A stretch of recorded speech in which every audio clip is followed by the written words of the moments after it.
जय श्री कृष्ण। एक विचार पुनः मन में जागृत हुआ है तो आपके साथ शेयर करूंगी। अक्सर कर जीवन में जब भी विपरीत परिस्थितियां होती हैं तो मन घबरा जाता है और लगता है कि अब क्या होगा, हमें क्या करना चाहिए, कैसे होगा। सारी चीज़ें बिखरती हुई जब दिखाई देती हैं तब एक तनाव आपको घेर लेता है और वो तनाव कई बार कई लोगों के जीवन में इतना बढ़ जाता है तो वो अनुचित कदम भी उठा लेते हैं। ऐसी प्राय घटनाएं हमें देखने सुनने को मिलती हैं कि परिवार में किसी प्रकार का आर्थिक या सामाजिक किसी भी प्रकार का तनाव हुआ और पूरे के पूरे परिवार ने अपनी जान दे दी किसी भी रूप में। तो ये तनाव इतना ज़्यादा हावी हो जाता है उस समय, और आप कहीं ना कहीं ये तनाव हावी क्यों होता है हम पर, क्योंकि हम अपने इष्ट पर, अपने आराध्य पर विश्वास करना छोड़ देते हैं। आपके इष्ट जो भी हों, राम हो, कृष्ण हो, उन पर आप जब विश्वास करना छोड़ देते हैं और सारी जिम्मेदारी अपने जीवन की खुद ही संभालने लगते हैं तो कहीं ना कहीं हमें निराशा मिलती है। लेकिन हमारे श्री रामचरितमानस के जो प्रणेता हैं तुलसीदास जी, उन्होंने भी अपनी भाषा में लिखा है, तुलसी भरोसे राम के, निर्भय होके सोए, होनी तो होके रहे, अनहोनी ना होए। और उसी बात को अपनी बात रखते हुए मलूक पीठ के जो मलूक पीठाधीश्वर रहे, जिन्होंने मलूक पीठ को स्थापित किया, जिन्हें हम एक विशेष दोहे के माध्यम से भी जानते हैं कि अजगर करे न चाकरी, पंछी करे न काम, दास मलूका कह गए, सबके दाता राम।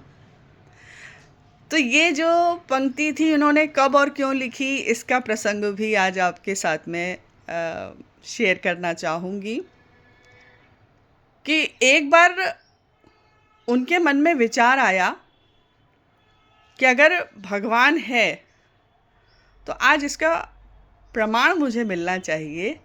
आज मैं भोजन नहीं करूँगा, देखता हूँ कि आज प्रभु अपने भक्त को भोजन कैसे कराएंगे, और अगर उनको हमसे प्रेम होगा तो वो हमें भूखा तो नहीं रहने देंगे और भोजन भी कराएंगे।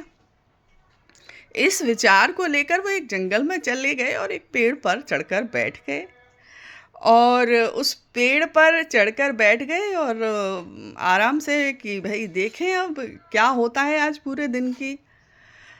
तब वहाँ पर कुछ समय बाद में, कुछ घंटों के बाद में, एक राजा का अपने कुछ जो उसके अनुचर थे उनके साथ में आगमन हुआ और वहाँ पर बड़ी विशेष प्रकार के जो व्यंजन पकवान हैं वो सजाए गए, यानी बहुत विशेष दावत वहाँ होने जा रही थी।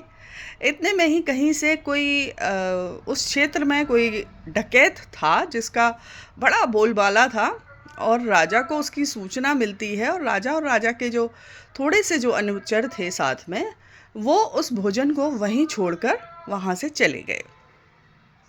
भोजन सजा हुआ है और हमारे जो मलूका जी हैं वो अपने वृक्ष से ये सब दृश्य देख रहे हैं, लेकिन खाएं कैसे भाई, भोजन सजो है। उनकी तो शर्त थी कि आज जो है हाथ से भोजन भी नहीं करना है, मतलब अपने हाथ पांव तो बिल्कुल हिलाने ही नहीं है, प्रयास करना ही नहीं है।